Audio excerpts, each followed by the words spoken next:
네, 안녕하십니까. 방장입니다. 오늘은 2026년 1월 24일 토요일 아침입니다. 씻지도 않고 일어나서 커피 한 잔 먹으면서 이 촬영을 하는데,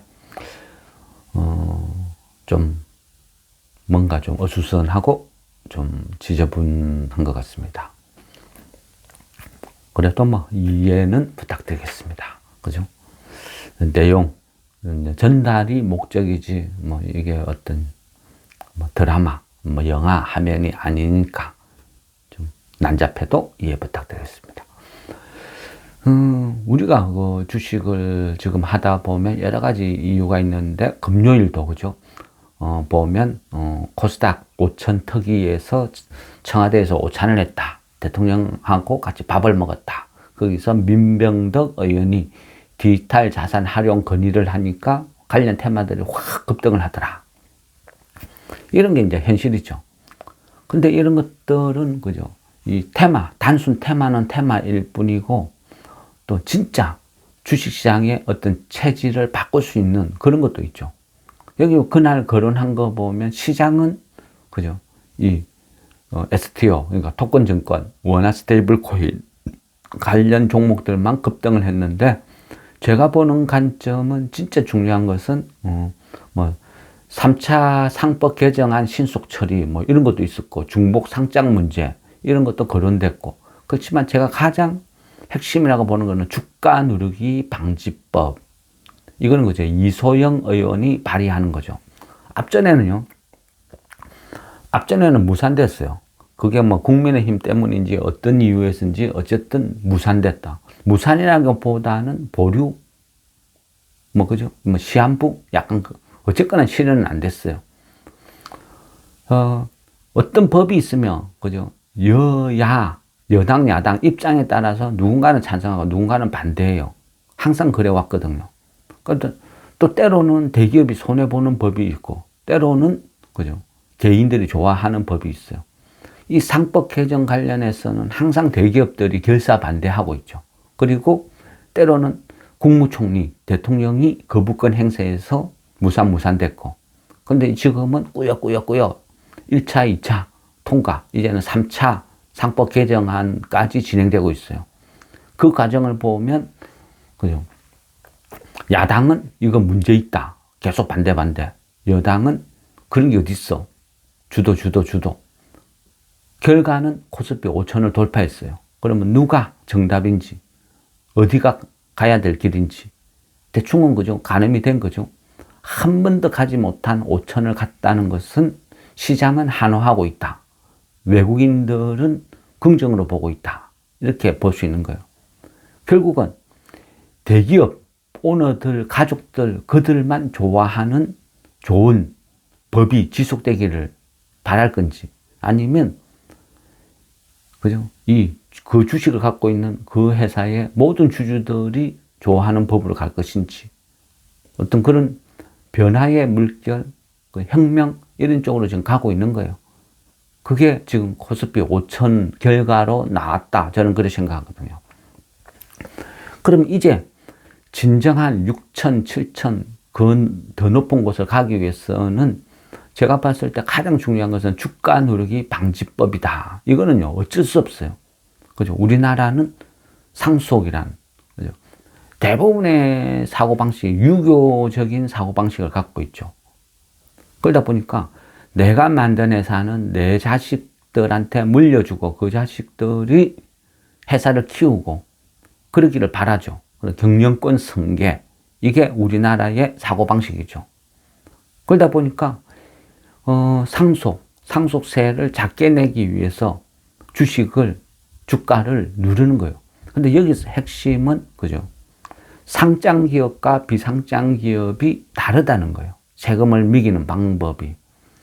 비상장 기업은 전체 자산을 계산을 해서 대충 한 PBR 한 0.8 선에서 세금을 부과하는 거죠. 그런데 상장 기업은 안 그렇죠. 주가로 계산을 해요. 주가로. 그죠? 상속이 이루어지기 플러스 마이너스 한 2달 내에서 평균치를 내서 세금을 매기는 거예요. 그래서 주식이 가격이 오르면 오를수록 세금이 높아지니까 대주주 입장에서는 불리하죠. 그러다 보니까 어떻게 해요? 대주주는 상속 시점이 되면 아니면 인위적으로 상속을 하기 위해서 끝까지 찍어 누르는 거예요. 주가가 못 오르게.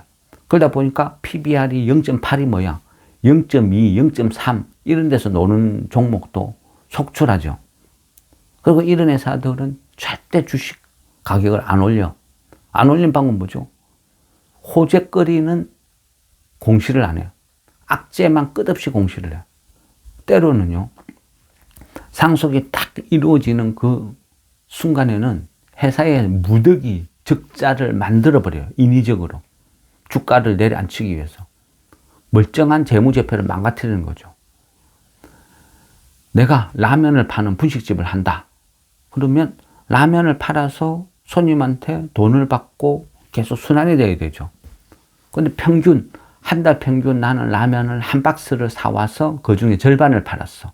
그래서 항상 라면 절반은 재고로 남아있고 절반은 계속 판매를 하고 계속 순환이 되는 거예요. 근데 내가 이 분식집을 내 아들한테 승계를 해야 되겠다. 이때는 라면을 갑자기 10박스를 주문을 해서 10박스를 사오는 거예요. 그러면 갖고 있는 돈을 10박스 산다고 다 써버리겠죠.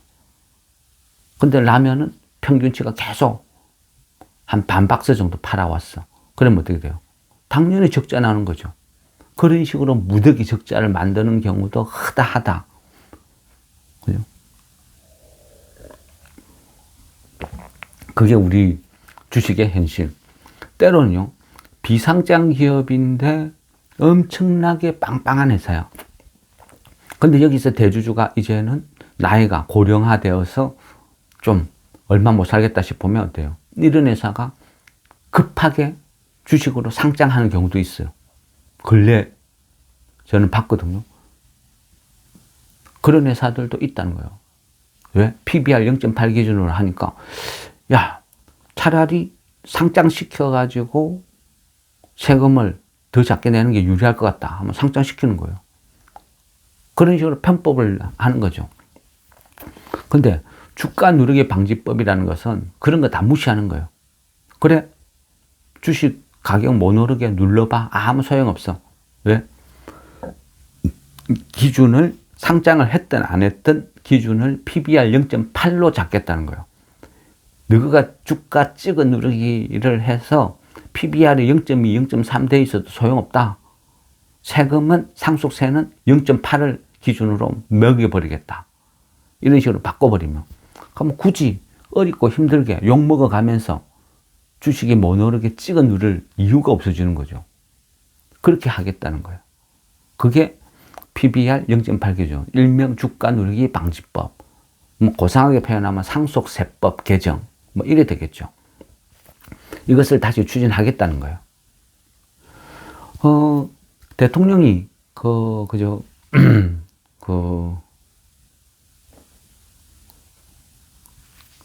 이걸 뭐라고 해야 되죠? 이행률? 국민과의 약속? 이런 걸 봤을 때 상당히 높은 것 같아요. 그래서, 하고자 하는 거는 진짜 약속을 지키는구나, 하는구나. 그리고 울산에 가서 이런 보고회, 이런 거 했을 때 보면 뭔가 좀 진심이다, 이런 게 많이 느껴져요. 선박, 요즘 조선 초호황이죠. 초호황이고 한데 가보면 전부 그죠. 외국인 근로자죠. 그리고 조선소 가면 항상 하는 이야기 있죠. 인력 수급에 너무 어렵다, 힘들다. 그래서 어쩔 수 없이 외국인 근로자를 데리고 와서 써야 된다. 막 이야기를 하죠. 듣고 있으면 그럴싸해요. 우리도 흔히 맨날 오랫동안 들어온 이야기죠. 중소기업 가면요, 인력이 없다 그래요. 막 그런 이야기를 많이 하죠. 근데요, 저는 그런 생각을 해요. 대기업이든 중소기업이든 돈만 많이 줘봐. 돈만 많이 주면 사람이 넘쳐나요. 우리가 대기업 간판 때문에 취직하는 거 아니잖아요. 우리나라도 중소기업 중에도 대기업보다 돈 더 많이 주는 회사들 많아요. 그런 회사들은 인재들이 못 들어가서 안달이죠. 조선소든 중소기업이든 어디든 돈만 많이 줘봐요. 사람은 넘쳐나요. 돈은 체제 시급으로 주면서 사람을 뽑으니까 안 오는 거죠. 인재가 미쳤다고 최저 시급 받고 그 입사를 하겠어요? 그게 현실이죠. 이런 것들, 잘못된 거를 잡아가야 되는 거죠. 어쨌거나 제가 봤을 때는 주가 누르기 방지법, 이게 이제 올해는 또 최고 하도가 될 것 같아요. 그리고 제 스타일에도 맞고. 그래서 지금은 PBR 0.8 이하짜리를 알짜배기를 쭉 골라내서 사두면 일단은 저평가되어 있으니까 안전하고, 그리고 그죠? 안전하지. 그 다음에 배당소득 분리과세, 이게 올해부터 본격적으로 적용이 되죠. 그러니까 거기에 대해서도 시간이 비례해서 점점 우상향을 그릴 수 있는 조건, 그리고 PBR, 그죠? 찍어 누르기 방지, 이래 되면 대기업에서도, 대주주들도 더 이상 그런 짓거리를 할 필요가 없는 거예요. 그럼 그런 것들이 또 해소가 된다는 거죠. 그래, 이래저래 올해는 PBR 0.8 이하, 그동안 장기 소외됐던 자산주들, 품절주들, 이런 것들이 새롭게 각광받을 수 있는 시기다. 저는 그래 보는 거예요. 그래서 계속 이야기하죠. 근데 사람들은 그러죠. 이런 주식 지겨워요. 언제 갈 줄 몰라요. 그렇죠? 지금까지는 그랬어요. 근데 이제는 또 한 번 믿어보자. 이 정부를 또 한 번 믿어보자. 또 이 정부, 대통령보다는 저는 개인적으로 이소영 의원 열심히 응원하거든요. 이분의 주가 누르기 방지법 한번 과감하게 추진해 보겠다. 그러면 열심히 도와주고 댓글도 달고 뭔가 우리가 만들어 가야 돼요. 코스피 5천을 정부 주도하에서 만들어 가니까 어떤 일이 벌어져요? 코스닥도 소외되고 중소형주 소외되고 개인은 돈을 못 벌어요. 개인도 같이 참여를 해야 돈을 버는 거예요. 주가 누르기 방지법 시행한다 하면 가서 열심히 그죠? 눌러주고 참여해주고 해야 주가를 찍어 누르는 이런 회사들이 겁을 내는데, 1,400만이 주식을 한다는데 뭔가 안건이 올라가서 청와대 이런 데서 그죠? 무슨 안건이 나오고 하면 우리 막 거기서 막 투표하러 가고 하죠. 한 10만 넘는 거를 못 봐서. 그죠? 앞전에 우리 금투세 이런 거 할 때도 보면 뭐 난리를 지기는데 들어가서 또 보면 뭐 3만 명. 이런 게 잘못된 것 같아요. 진정한, 그죠?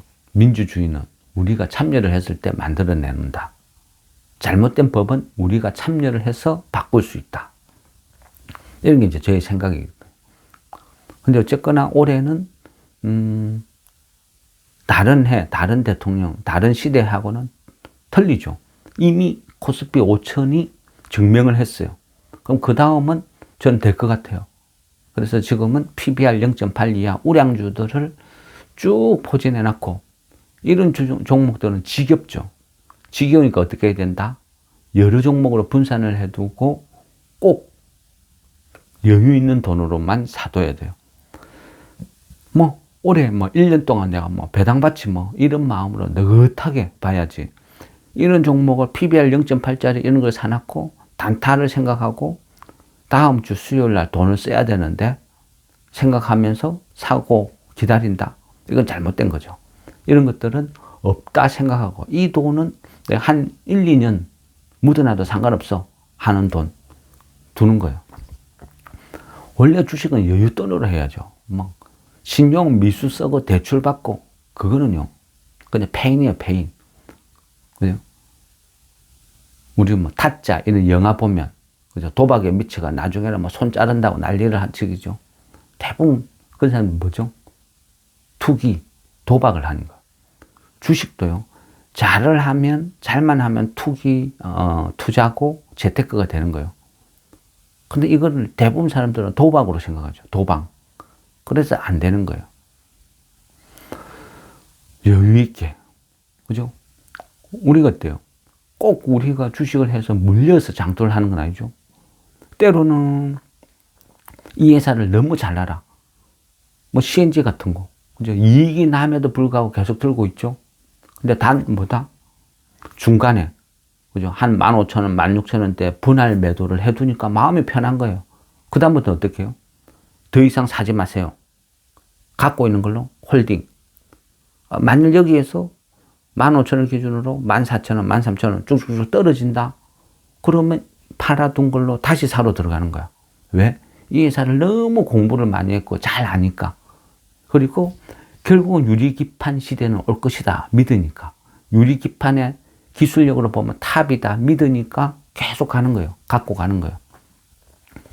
그러면 15,000원을 기준으로 떨어지면 다시 사면 되고, 여기에서 오르면 갖고 있는 걸로 만족하자. 그게 투자다. 근데 지금은 뭐 16,000원, 17,000원 다시 꾸역꾸역 올라가.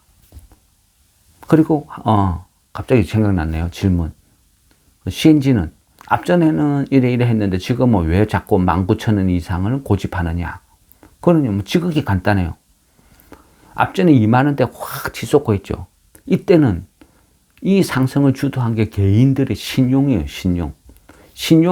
신용이 급증하면서 주식도 같이 올라간 거예요. 이거는 힘이 없다, 하루살이다 생각하니까 차트를 보고 고점에서 요 정도면 위험하다 싶으니까 팔아가는 거예요. 근데 지금 어떻죠? 신용이 반대매매가 계속 나오는데도 그 신용 반대매매를 누군가가 잡아먹고 있어요. 그러면서 주식이 안 빠지고 안 밀리고 버티고 있는 거예요. 신용 미수를 잡아먹고 털려 나오는 것을 누군가가 받아내어주는 주체가 있다. 그러니까 계속 더 높은 가격을 갈 수 있다고 믿고 기다려 보는 거예요. 이게 어떤 CNG, 그럼 S&T 홀딩스 이런 같은 경우는 공시를 이해를 해야 된댔죠. 이런 주식은 공시를 우리가 상세 분석하고 뜯어서 이 주식은 그냥 떨어질 때는 그죠. 꾸역꾸역 떨어질 때는 조금씩 사모으면 된다. 왜? 이 공시고 뭐고 내용이고 아무것도 모른다. 개인들은 공부도 안 하고 관심도 없다. 그래서 손절. 이거는 우리가 싸게 주워 먹는 게임이라고. 돈을 주워 먹는 게임이라고 그랬죠. 그래서 계속 샀어. 제가 제일 싸게 산 거 보니까 52,000원에 체결된 게 있더라고요. 그게 제일 싸게 샀어. 지금 한 57,000원, 8,000원. 그런데 63,000원 이상에서 팔자. 그 이하에서는 팔 필요가 없다. 이건 오픈북 시험. 내가 여유만 갖고 기다리면 된다. 심하게 1년만 기다리면 무조건 63,000원 이상에서 팔 수 있다. 그렇게 말씀드렸죠. 이런 것들은 이제 공부를 하는 거죠. 공시를 보든 회사를 이해를 하든 여기에서 내가 전략을 세우는 거예요. 차트는 수많은 공부거리, 기법 중에서 한 개일 뿐이죠. 그게 전부가 되어서는 안 된다는 이유가 그런 거예요. 우리가 그죠? S&T 홀딩스 차트로 보면 최악이죠. 이런 걸 사라고? 이거 미친 짓이지. 그럼에도 불구하고 사러 들어갔죠. 왜? 공시를 완벽하게 분석을 하고 이해를 했으니까 이거는 기회야, 찬스야 하면서 잡으러 들어간 거예요. 주식은 그런 거예요. 공부의 이 범위는 다양해요. 무엇 하나가 전부 다 그건 아니라는 거죠. 반도체를 보려면 그죠? HBM을 알아야 되고, 요즘은 HBM에서 일반 D램 아니면 범용 D램 이런 식으로 넘어갔죠. 그전에는 HBM 이익률이 뭐 50%, 60% 됐는데 지금은 일반 D램, 범용 D램 다 이익률이 70% 넘어가는 것 같아요. 현대차가 자동차를 팔 때 이익률이 10%가 안 나오거든요. 근데 반도체는 막 급등을 하죠. 그러니까 삼성전자, 하이닉스가 막 초급등을 해. 근데 문제는 영원한 게 없다는 거예요.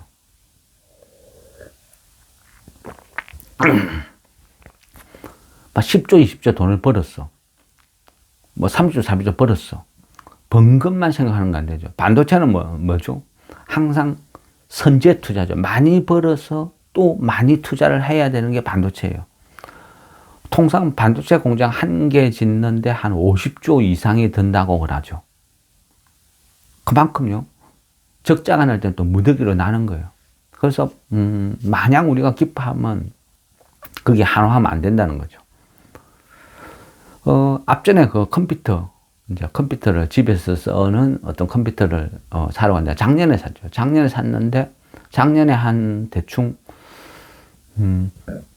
한 150 모니터 빼면 본체를 한 100 정도에서 맞췄다 하면 지금 비슷한 조건이 200 이상이 나오더라고요. 그만큼 D램 가격이 초급등을 한 거죠. 그게 이제 이게 실상으로 나타난구나. 이래 되면 어떻게 돼요? 이게 뭐다? 이런 게 인플레이션이죠. 물가가 급등하는 거예요. 이게 현실. 근데 최근에 그죠? 트럼프가 미국에서 뭐 반도체도 100% 관세를 막 때리겠다, 어쩌겠다 막 협박을 하죠. 저는 못 때린다 생각해요. 그리고 때려도 상관없어요. 가격에 전가시키면 되니까. 결국 죽는 건 뭐다? 그 비싼, 그죠? 일반 D램, 범용 D램, 뭐 HBM, 거기 전부 미국이 사갖고 와서 거기에서 인플레이션이 발생되는 거예요. 물가가 초급등하는 거예요. 그런 것들이 계속 반영되는 거죠. 우리나라가요. 지금 코스피 5천이 되었다고 모두가 막 열광하고 환호하고 이제는 코스닥 3천 만듭시다 하니까 열광을 하고 하죠. 이거는 잘못됐다 생각돼요. 여기에 취하면 안 돼요. 현실을 봐야 돼요. 현실. 우리는 항상 정권, 주식 관련된 이 사이트는요. 사기판이에요. 사기판. 9시 뉴스가 아니라고요. 현실이 아니라고요. 얘네들은 끝없이 주식 사고팔고 하도록 꿈과 희망을 허파에 바람 였는데 전문 채널이지. 정확한 정보, 진실을 알리는 뉴스가 아니라는 거예요. 작년 2025년 우리나라 경제 성장률 보면 한 1% 정도, 그것도 반올림 했어. 1% 정도 성장을 했다고 해요. 근데 세부 내역을 뜯어보면 반도체를 제외하면 마이너스 성장, 역성장. 그만큼 먹고 살기 어렵고 힘들어요. 지금 우리가요, 코스피 5천을 한호하고 있지만 실제 밖에 나가보면 환율 때문에 많은 중소기업들은 파산을 해요. 원자재를 수입해가 오는 업체들은 죽어나요. 적자가 나요. 자영업자들은 거진 다 무너지고 있어요. 그만큼 어렵고 힘들고 먹고 살기가 힘든 지금 엄청난 어떤 나쁜 환경이에요.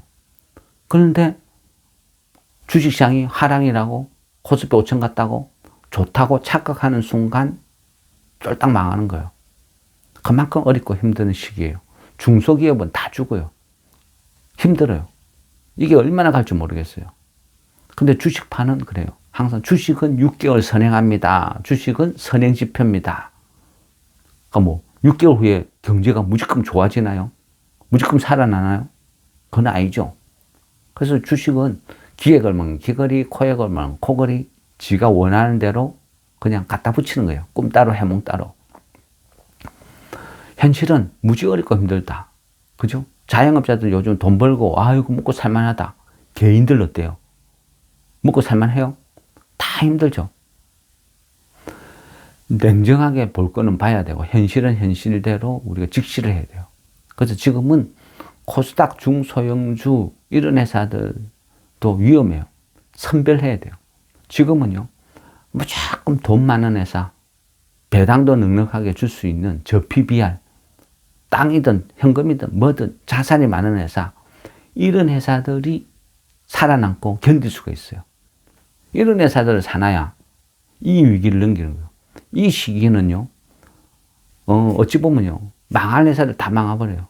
그전에는 분식집이 10개가, 라면집이 10개가 우죽순 막 장사를 하고 서로가 원조라고 막 싸우고 장사를 해왔는데 경제가 어렵고 힘드니까 장사가 안 돼. 그러니까 하나씩 문을 닫는 거예요. 그런데 이 집은 어떠냐?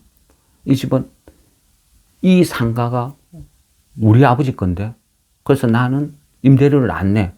그래서 나는 라면이 하나도 안 팔려도 나는 버틸만 해. 괜찮아. 뭐 필요하면 아버지한테 돈 달래가 난 버틸 수도 있어.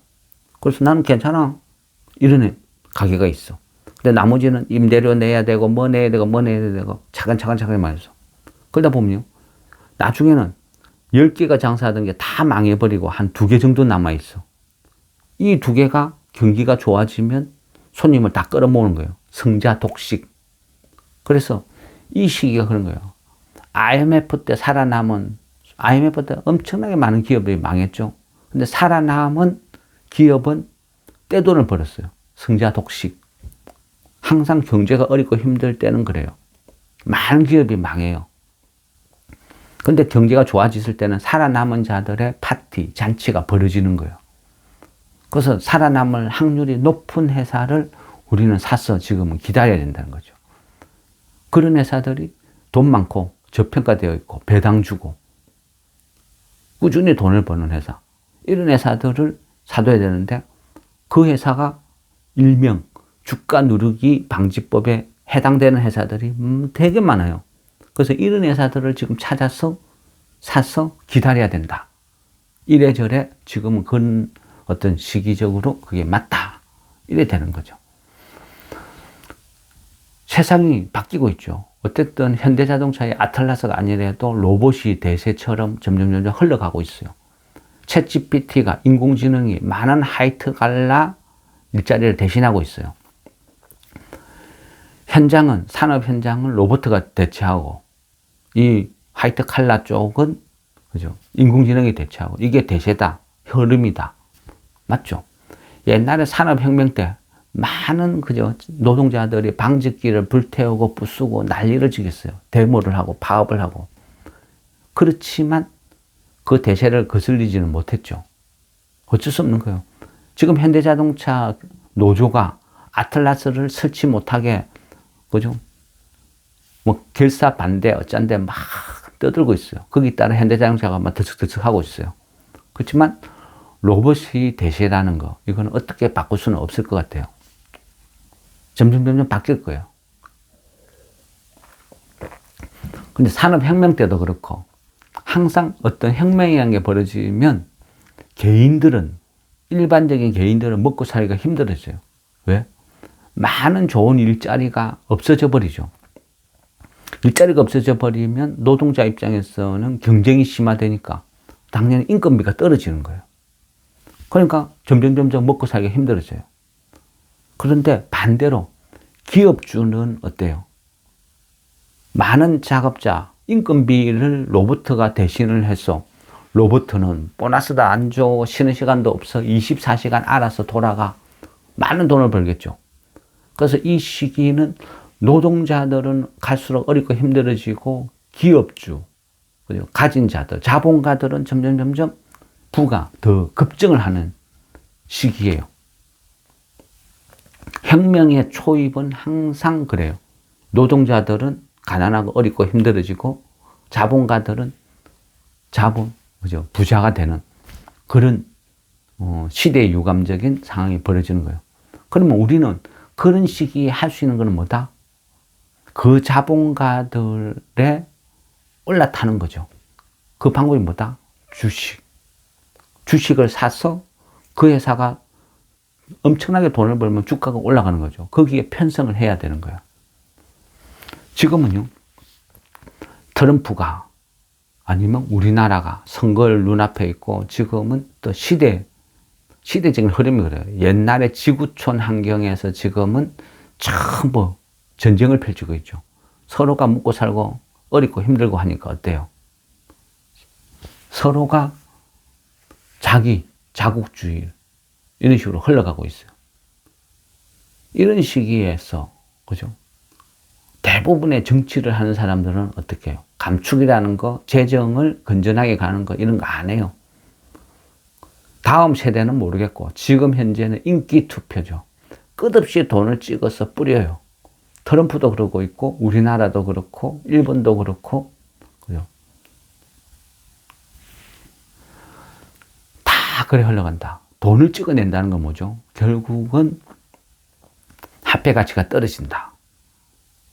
어느 나라건 추경, 그죠?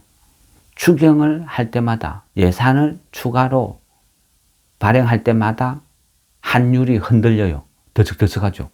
그게 당연한 거죠. 돈을 찍어내면 찍어낼수록 화폐 가치는 떨어지는 거예요. 그리고 지금은 이 시대는 갈수록 그게 더 심화되고 있다. 그래서 돈의 가치는 계속 떨어진다. 내가 돈을 들고 있으면 은행에 넣어두면 물가 인상률보다 돈의 가치가 더 떨어져요. 그래서 가난해지는 거죠. 가만히 앉아서 가난해진다. 그래서 주식을 해야 되는 이유 중에 하나도 그런 게 있다는 거예요. 주식을 내가 무엇을 사든 어떻게 하든 주식을 안 하는 사람은 가만히 앉아서 내 돈의 가치는 떨어진다. 그래서 시대적인 어떤 흐름이 주식을 또 강요를 하고 있다. 이래 되면 그죠? 어쨌거나 안 하는 사람보다는 하는 사람이 유리한 세상이다. 끝없이 올라간다. 트럼프도 지금 선거가 눈앞에 있죠. 트럼프가 그 다보스 포럼 와서 뭐라 했어요? 미국 주식 지금부터 2배 오른다. 지금도 신고가 그리고 있는데 거기에서 또 100%더 오른다고? 말도 안 되는 소리죠. 근데 트럼프는 그렇게라도 만들어야 해요. 왜? 선거에 올인하니까. 말이 좋아 중간 선거지. 그죠? 미국의 중간 선거는 그냥 대통령 선거 다시 하는 거랑 똑같아요. 하원 435명을 전부 바꾸는 건데 여기서 패배하면 만약 공화당이 지게 되면 남은 임기 동안 트럼프는요 1달러도 지 맘대로 못 써. 그러니까 소위 대통령인데 식물 대통령. 아무 하는 일 없이 식물 대통령. 탄핵 안 당하면 다행이다 싶은 대통령. 이래 되는 거죠. 그럼 우리 입장에서는 좋은 거예요. 그죠? 와, 자고 일어나면 트럼프가 말 한마디 하면 막 스트레스 이빠인데 물론 트럼프 일기 때는 또 똑같았어요. 언제 임기 끝나나 전부 그런 식이었거든. 지금도 그래. 만일 11월 달에 선거에서 트럼프가 공화당이 지면 남은 기간 동안 아무것도 할 수 없으니까 뭐 우리한테는 호재. 또 11월 달 동안 선거에서 이기기 위해서 아마 모든 것을 올인할 거예요. 모든 걸 올렸는데 그 모든 것 중에 트럼프가 지금 가장 잘하는 게 뭐죠? 주식, 금융 이쪽으로 올인하는 거. 또 미국의 사고방식은 뭐죠? 주식은 곧 나의 노후 자금이다. 이런 사고방식이 강하죠. 그래서 미장은 안 죽을 것이야. 어떤 식으로든 살리려고 할 것이야. 그러면 덩달아서 우리 국장도 우호적인 분위기로 흘러갈 것이고. 그래서 최소한 올해는 2026년은 여러모로 돈의 가치는 떨어지고 주식이 유리한 시기다. 이렇게 볼 수 있는 거예요. 단 모든 것이 그죠. 다 아무렇게나 대충 해도 돈 버는 시기는 아니죠. 말씀드렸다시피 환율 그리고 모든 것들이 다 오르고 있어. 인플레이션 시대. 우리가요 미국 시장이 뭐 한 번씩 우리가 경제 지표 보죠. CPI가 어쩌고 저쩌고 말이 좋았어요. 소비자 물가가 2.7 뭐 부합했네. 그거 다 조작이에요. 조작. 신상은. 그죠? 다 틀리죠.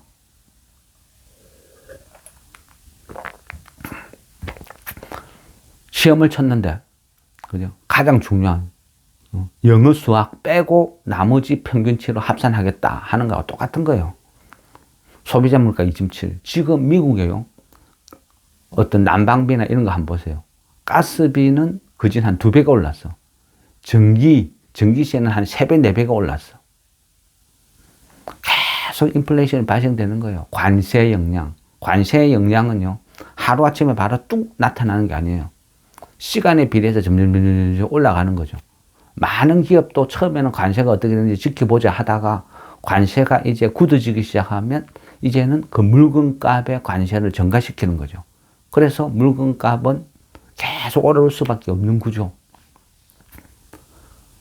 그게 그죠? 지금 시간이 지나면 나타나는 거예요. 트럼프는 그거를 유가로 때려잡고 있죠. 유가를 낮추어서 물가를 지금 잡고 있는 거예요. 그래서 그나마 지금 버티는 거예요. 그 유가를 낮추기 위해서 베네수엘라를 공격하고, 그죠? 이란에 개입을 하고, 이런 식이죠. 이 부분이 얼마만큼 어떻게 될지 모르겠지만, 최소한 트럼프 선거까지는 유지될 것 같아요. 그래서 그때까지는 주식시장에는 우호적일 것이다 생각을 하는 거죠. 그 기간 동안 우리는 많은 돈을 벌여야 되는 것이고. 그게 현실. 한번, 질문 드린 거 갑자기 생각나네요. 그 코인. 주변의 지인이, 그죠? 주변의 지인이 그 코인, 그 투자, 권유를 한다. 하지 마세요. 전 세계 코인이 몇 개나 될 것 같아요. 정확하게 몇 개인지 통계도 안 나요. 표면적으로는 한 2만 개 정도. 이 2만 개도 공신력 있는 사이트에서 실제 거래가 되고 있는 게 한 2만 개 정도. 근데 뭐 전 세계에서 난무하는 코인 다 합쳐놓으면 한 1,800만 개 정도 된다고 해요. 그만큼 무지무지 많아요. 근데 실상은요, 비트코인, 이더리움 이 두 개가 전체 거래액의 한 75%를 차지해요. 나머지 비트코인을 제외한 나머지를 우리가 흔히 알트코인이라고 하거든요. 근데 이 알트코인은 실제 막 수도 없이 상패대가 없어지고 새로 들어오고 그냥 그죠.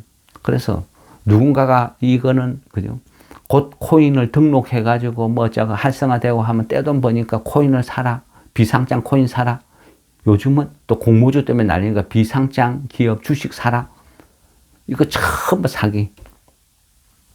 그렇게 좋으면 지가 빚내서 사지. 뭐하러 내한테 사라고 권유해 주겠어요. 그죠? 상식적으로 생각해 보면 돼요. 이익을 나눠 먹을 만큼 이 사람하고 내하고 가족인지 친한 사이인지 그게 아니라면 나는 작업 대상인 거예요. 그렇게 생각하면 돼요. 사기의 대상이다. 이 주식판은요. 사기꾼들이 넘쳐나요. 왜? 현찰이 돈이 오가니까. 많은 사람들이 어느 정도의 돈을 쥐고 있으니까 그 돈을 빼먹기 위해서 엄청난 사기꾼들이 난무하는 게 주식판이다. 그렇게 생각해야 돼요. 그래서 검증되지 않은 사람의 정보는 안 믿는 게 좋다. 안 사면 본전인데 꼭 그놈의 욕심 때문에 그죠? 목숨 걸고 들어가서 실제는 돈 다 잃고 거지 되는 거예요. 예, 어쨌거나 지금은 주가 찍어 누르기 방지법, 상속세 방지법 이쪽으로 집중한다. 그래서 PBR 0.8 이하를 계속 찾아보고 있고 여기에서 맞춰서 또 종목을 또 다음 주를 준비를 하도록 하겠습니다.